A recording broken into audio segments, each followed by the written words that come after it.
السلام علیکم ورحمۃ اللہ تعالی وبرکاتہ۔ الحمد للہ نحمده ونستعینه ونستغفره ونؤمن به ونتوکل علیہ ونعوذ باللہ من شرور انفسنا ومن سیئات اعمالنا، من يهده الله فلا مضل له ومن يضلله فلا هادي له، ونشهد أن لا إله إلا الله وحده لا شريك له، قال الله تبارك وتعالى أعوذ بالله من الشيطان الرجيم، بسم الله الرحمن الرحيم، إنا نحن نزلنا الذكر وإنا له لحافظون، صدق سبحانه وتعالى. اللهم صل على سيدنا ومولانا محمد وبارك وسلم. اللهم صل على سيدنا ومولانا محمد وبارك وسلم. اللهم صل على سيدنا ومولانا محمد وبارك وسلم. عزیز بزرگان دین، محترم سامعین، اللہ رب العزت کا بے پناہ کرم و احسان ہے کہ اللہ نے ہم تمام کو قرآن پاک جیسی بابرکت، باعظیمت اور قرآن جیسی مقدس کتاب ہمیں نصیب فرمائی. اور آج کا عنوان قرآن مجید اور ہمارا بگڑتا معاشرہ. چونکہ عنوان ہی کے اندر یہ بات سمجھ آ رہی ہوگی کہ قرآن مجید اور ہمارا بگڑتا معاشرہ، قرآن مجید اور ہماری بگڑتی ہوئی نسل، قرآن مجید اور قرآن سے دور جاتا ہوا ہمارا یوتھ، اور قرآن مجید اور ناچ گانے، یہ سب آپ کے سامنے قرآن اور حدیث کے کوڈنگ اور قرآن حدیث کے اکارڈنگ آپ کو چند باتیں مذاکرے کے طور پر لانا ہے.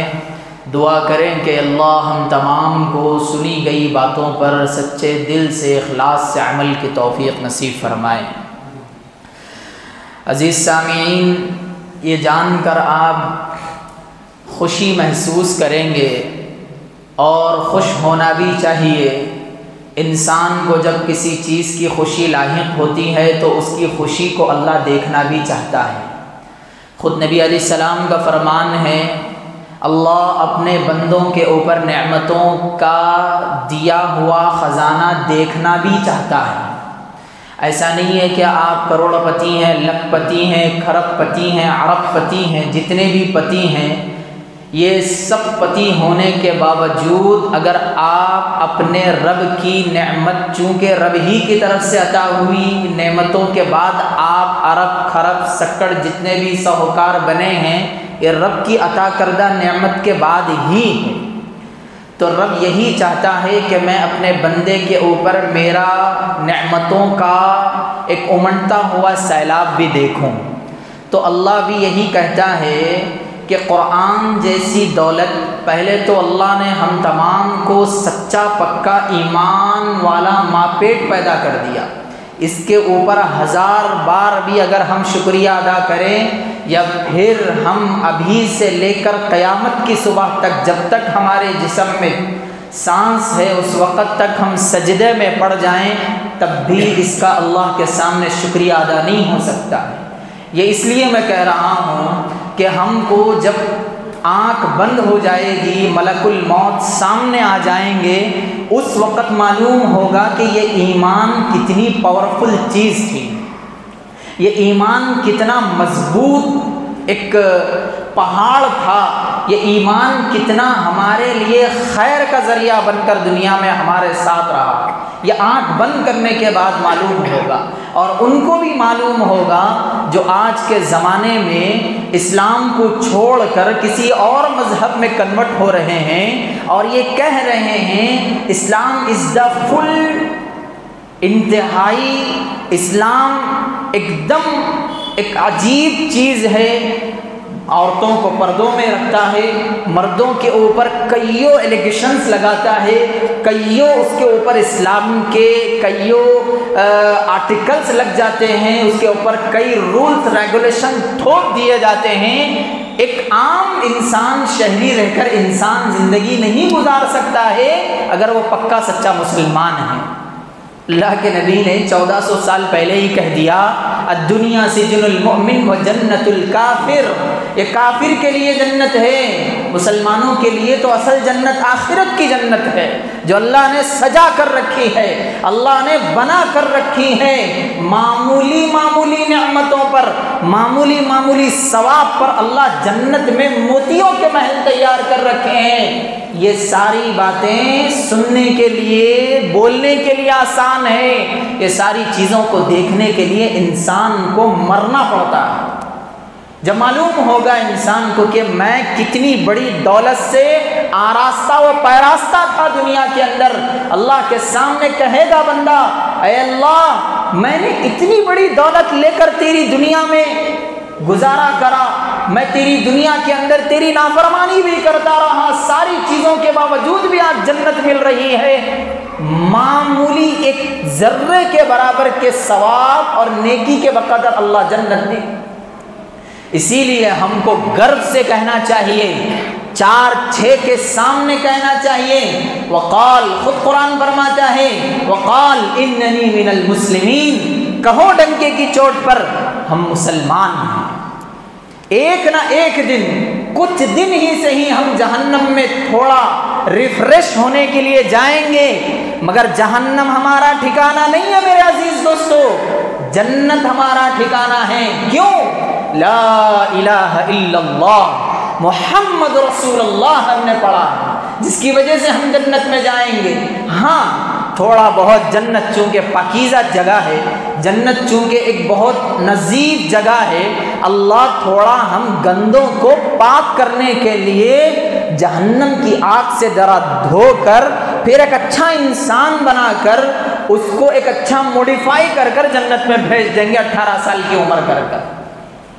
یہ احادیث کے اکارڈنگ آپ کو کہا جا رہا ہے میرے عزیز دوستو۔ یہ تو ہو گئی ایمان پر بات۔ ایمان کے بعد اللہ نے اگر کسی کو دولت دی ہے وہ قرآن مجید کی دولت دی ہے۔ ویسے تو اللہ نے پورے مذہب اسلام کو ماننے والوں کے لیے نہیں بلکہ دنیا کے اندر جتنے لوگ بسنے والے ہیں، اللہ کے نبی کے قرآن کو دیے جانے کے بعد ان سب کے لیے ایک خیر کا ذریعہ ہے۔ فرما دیا ھدی للناس، لوگوں کے لیے ہدایت ہے، ھدی للمؤمنین نہیں کہا۔ یہاں کوٹ دیکھیے، آپ سمجھیے اس بات کو، اللہ کیا فرماتا ہے؟ لوگوں کی ہدایت کے لیے، چاہے وہ مسلمان ہو، ہندو ہو، سکھ ہو، عیسائی ہو، پڑھو اپنی راہ نجات پالو، پڑھو جنت میں چلے جاؤ، پڑھو اپنے آپ کو پہچانو، پڑھو اپنے رب کو پہچانو، پڑھو اپنی دنیا آخرت بنا لو۔ پڑھنا ضروری ہے قرآن مجید کو۔ اب یہاں حال میں ایک بندے نے انٹرویو لیا، اس نے سارے لوگوں سے پوچھا کہ دنیا میں سب سے پڑھی جانے والی کتاب کون سی ہے؟ اس نے کہا بائبل۔ ایک سے پوچھا گیا دنیا میں پڑھی جانے والی کتاب کون سی ہے؟ اس نے کہا مہابھارت۔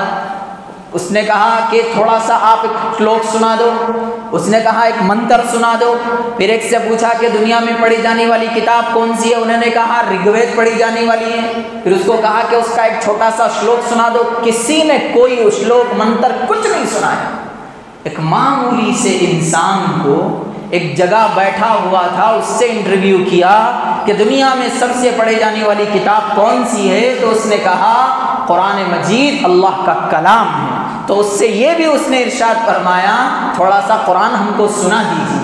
اس نے کہا الحمدللہ رب العالمین، اپنی لڑکھڑاتی زبان سے ہی صحیح پورا کا پورا سورہ الحمد سے لے کے والناس تک پڑھ کر رکھ دی، الحمد سے لے کر والضالین تک پڑھ دیا پورا۔ یہ کیوں؟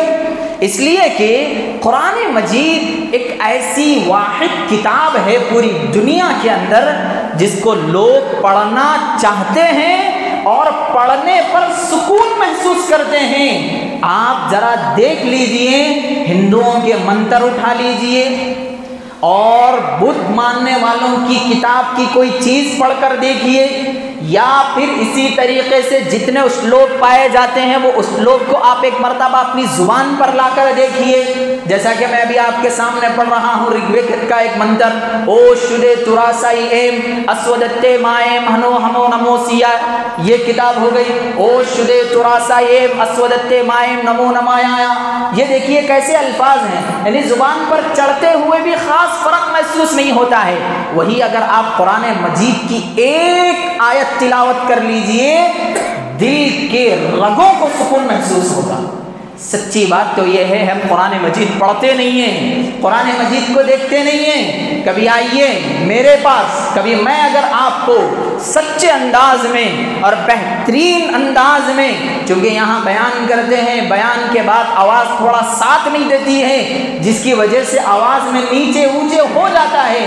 آپ کبھی آئیے انفرادیت میں، اکیلے میں قرآن میرے سے سن لیجئے، آپ ارجیت سنگھ کے گانے بھول جائیں گے، آپ اسی طریقے سے جتنے آپ کے گلوکار میں گائے جانے والے گائےکار ہیں سب کو بھول جائیں گے۔ ویسا آپ کو نمونے نمونے میں اسٹائل میں قرآن پڑھ کر سناؤں گا، آپ صرف فرمائش کرتے رہیں مجھے اس طرح قرآن سننا ہے، انشاءاللہ میری اس زبان سے وہ انداز میں آپ قرآن سنیں گے انشاءاللہ۔ کئیوں لوگوں سے میں نے سنا مولانا آپ کی آواز اتنی میٹھی، آپ پڑھتے ہیں تو ایسا محسوس ہوتا ہے کہ ابھی قرآن سنتا جاؤں۔ یہ تعریف کے لیے نہیں کہہ رہا ہوں، لوگ کہتے ہیں اور بہت سارے لوگ کہنا بھی چاہیے۔ قرآن جیسی دولت ہے، اگر ہم اس پہ نہیں کہیں گے تو اور کس پہ کہیں گے؟ یہ اللہ نے ہم کو نعمت دی ہے، اس کو بتاؤ اگر نعمت اللہ نے دی ہے تو، اگر بتاؤ اللہ نے اگر آپ کو ایسی دولت دی ہے تو صاف کہو مجھے ایسا قرآن آتا ہے، مجھے اس انداز میں قرآن پڑھنا آتا ہے، مگر نہیں۔ آج ہمارے گھروں کے اندر معاشرے میں چھوٹا بچہ اگر MC اسٹائن کا گانا گا لے تو باپ کے خوشی سے بغلے بجنے لگ جاتے ہیں، میرا بیٹا گانا گانے لگ گیا۔ لعنت ہے ایسے والدین پر کہ بچے کے گانے پر خوش ہیں، قرآن کے پڑھنے پہ خوش نہیں ہے، قرآن کے پڑھنے پہ ایک خوشی کا اظہار نہیں ہو رہا ہے۔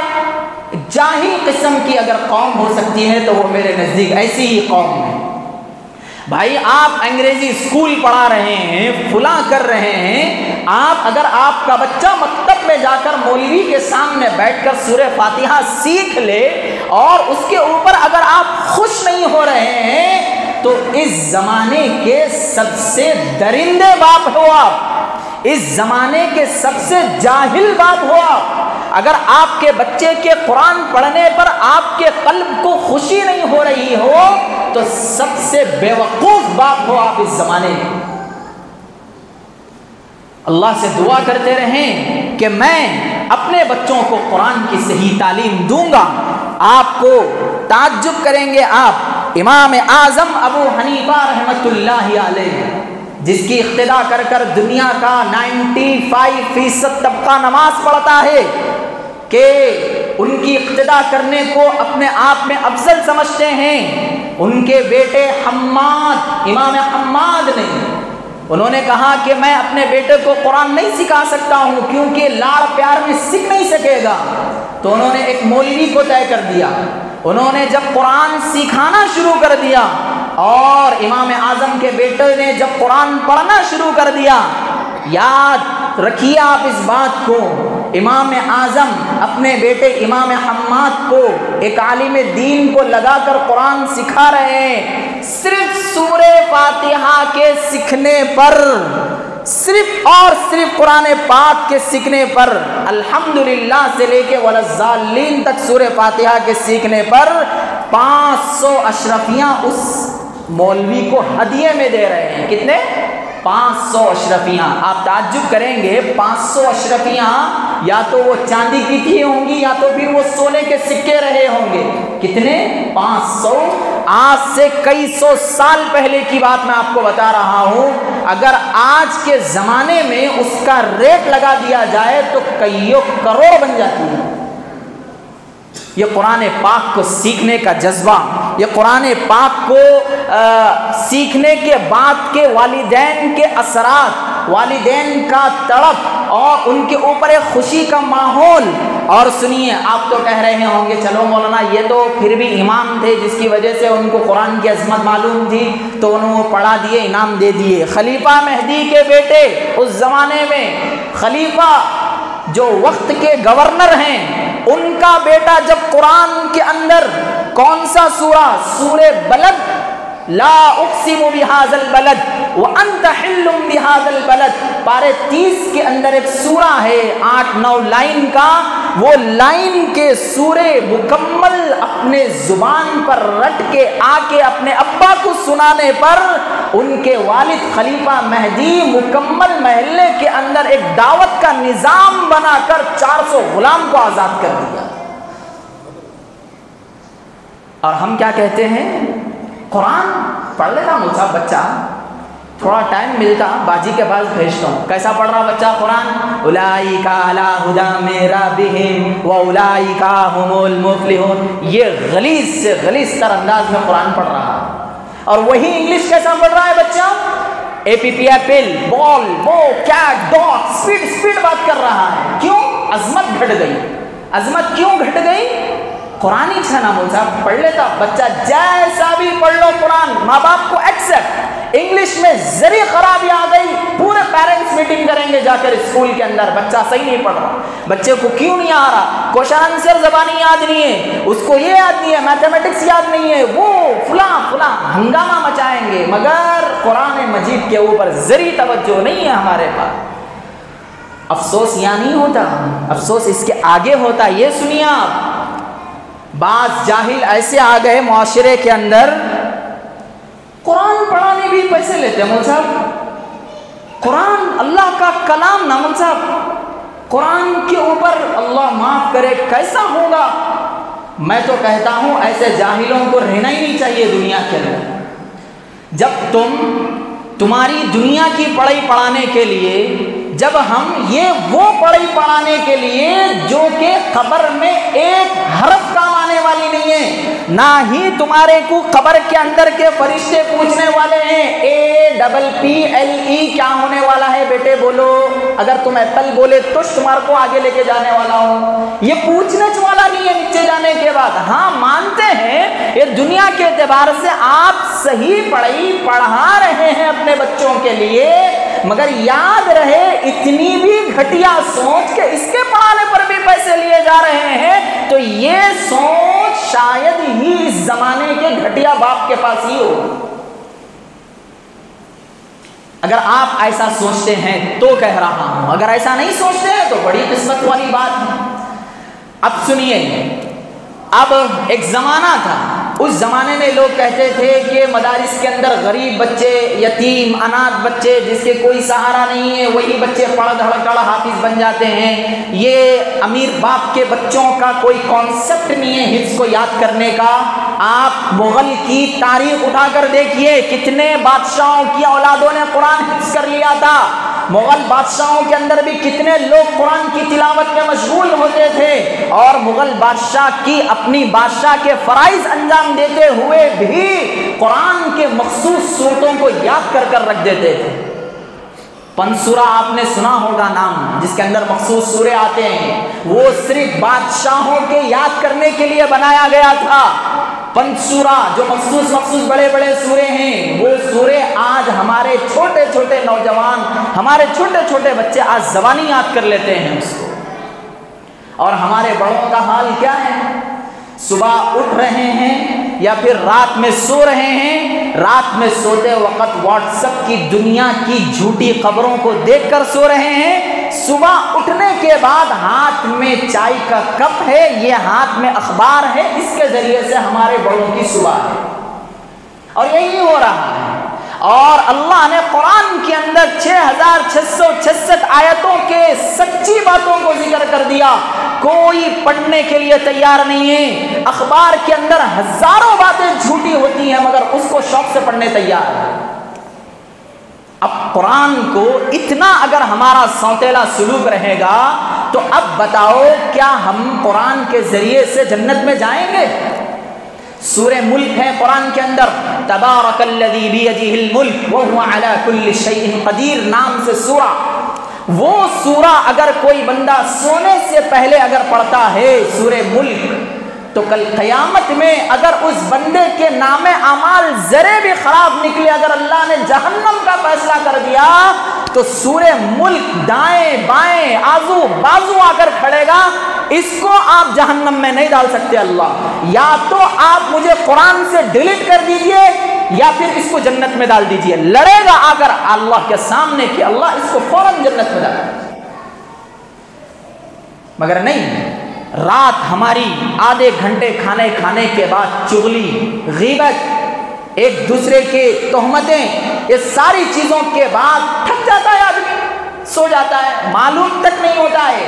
پہلے زمانے میں مشہور تھا کہ لوگ اتنا کام کرتے تھے، اتنا ان کا ہارڈ ورک رہتا تھا، وہ ہارڈ ورک کے بعد جب بستر پہ آ کے بیٹھ بھی جاتے تو معلوم نہیں ہوتا کہ نیند کب لگی، بستر پر کب آیا ہوگا۔ اور آج ہمارا معاشرہ بڑے ہوں کے چھوٹے ہوں سب کا یہی عالم ہے، اتنی باتیں، اتنی غیبتیں، اتنا موبائل کے اندر گھسے ہوئے ہوتے ہیں، پھر اس کے بعد جب بستر پہ آ کے بیٹھتے ہیں تو معلوم بھی نہیں ہوتا ہے کہ نیند کب لگ گئی، اور بڑی دیر و شاری سے صبح بولتے ہیں آنکھ کب لگی معلوم ہی نہیں ہوا۔ کیسا معلوم ہوگا جناب، آپ نے تو 1.5 گھنٹہ موبائل سونے سے پہلے تھکے ہوئے تھے، اس کے اندر کیا عالم ہوگا۔ خیر یہ کوئی مسئلہ نہیں ہے، اللہ رب العزت کیا، اللہ کے سامنے ہم کیا جواب دیں گے، اللہ کے سامنے ہم کیا کہیں گے؟ تعجب کریں گے آپ اس بات کو میری سن کر، کوئی کتاب آسمانی محفوظ نہیں رہ سکی، تورات، زبور، انجیل، کچھ بھی لے لو آپ، کچھ بھی محفوظ نہیں رہ سکا، کچھ نہ کچھ بدل دیا گیا، کچھ نہ کچھ چینجز آ گئے، کچھ نہ کچھ ہو ہی گیا، یعنی چینج ہو کر ہی رہ گئی۔ قرآن مجید ہے، ذرا آؤ ذرا زیر بدل کر بتاؤ، قرآن مجید ہے ذرا زبر بدل کر بتاؤ، قرآن مجید ہے ذرا آؤ کچھ تو ایک آیت ادھر کی ادھر کر بتاؤ، پورا خاندان پریشان ہو جائے گا، جو بدلنے والے ہیں بوران ہو جائیں گے۔ ہم نے دنیا کا سب سے بڑا گناہ کر دیا قرآن کے اوپر سوچنے کے لیے۔ اللہ کے نبی کے زمانے میں ایک بندہ آیا، اللہ کے نبی قرآن پڑھ کر سناتے تھے تو کہنے لگا اس جیسا کلام تو میں بھی پیش کر سکتا ہوں۔ پھر اس کو ایک کمرے میں بند کر دیا گیا، کہا 1 مہینے کا ٹائم، آپ اندر سے نکلیے نیا قرآن لے کر۔ وہ اندر گیا، سب سے بہترین عربک بولنے والا بندہ تھا لینگویج کے اعتبار سے، وہ اندر گیا، 1 مہینے کے بعد باہر نکلے، پوچھے کیا بنا کے نکلے بتاؤ؟ اس نے کہا میں ایک سورہ بنا کے نکلا۔ کون سا سورہ؟ یہ دیکھیے، الفیل والفیل وما ادراک ما الفیل لہ خرط طویل۔ اس کا ترجمہ دیکھیے آپ، الم تری کیف فعل ربک باصحاب الفیل کے ذریعے سے یہاں ہاتھی کا نام اٹھا لیا۔ فیل کیا ہے؟ تمہیں معلوم ہے فیل کیا ہے؟ فیل ایک بہت بڑا جانور ہے جس کو بڑی دم ہے۔ یہ کیا بات ہوئی؟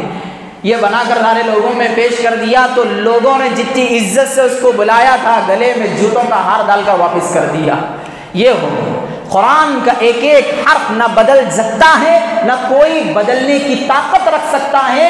جب تک یہ دنیا موجود ہے اللہ ایک ایک حرف کی حفاظت کرنے والا ہے، اور وہ بھی حفاظت کس کے ذریعے سے کرنے والا ہے؟ یہ آپ کے معصوم چھوٹے بچوں کے سینوں کے ذریعے سے اللہ محفوظ کر کے رکھنے والا ہے۔ ترکی کے اندر کئیوں بچوں کو، کئیوں قرآنوں کو جلا دیا گیا۔ جلا دینے کے بعد یہ اعلان کر دیا گیا کہ آج کے بعد سے قرآن کوئی نہیں دیکھی جائے گی۔ پھر اس کے بعد ایک گھر کے اندر بچہ نکلا، کہنے لگا میں الف لام سے لے کر والناس تک پورا قرآن بغیر غلطی کے سنانے کے لیے تیار ہوں۔ اس بچے کو سامنے بٹھا کر پورا قرآن XYZ لکھا گیا، اور اس کے بعد پھر سے قرآن کے نشر و اشاعت کو شروع کر دیا۔